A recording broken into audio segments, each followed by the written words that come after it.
Napad je bio dobro organizovan jer je, prema tvrdnjama svedoka, jedno vozilo naglo zakočilo ispred kolone automobila sa hrvatskim tablicama, a potom je oko 50 mladića počelo da razbija stakla na automobilima, kamenjem, ciglama, pa čak i sekirama.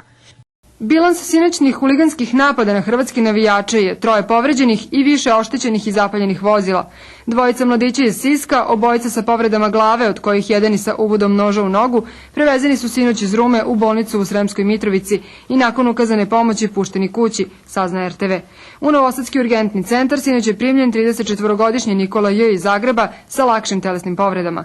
Napad se dogodio oko 20:30 nadomak Novog Sada u Veterniku, kada je, prema rečima navijača, 50 mladića organizovano kamenjem, ciglama, pa čak i sekirama napala kolonu od 10 automobila. Razlupani i zapaljeni automobili. Jedini problem bio je što ti automobili imaju hrvatske tablice. Zbog straha da bi u završnici prvenstva mogli da se dese novi incidenti, hrvatski navijači otkazali su planirani dolazak u Srbiju. Definitivno nema smisla da vodimo 2 autobusa puna navijača u Beograd i da razmišljamo o tome da li će se nekom nešto desiti.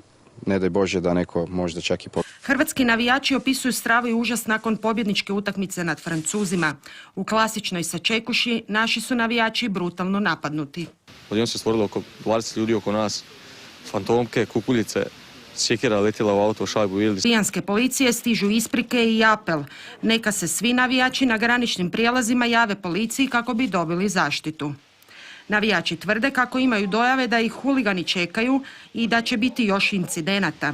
Da su bili u pravu, pokazuje i današnja slika 2 zapaljenih automobila hrvatskih registracijskih oznaka u Novom Sadu.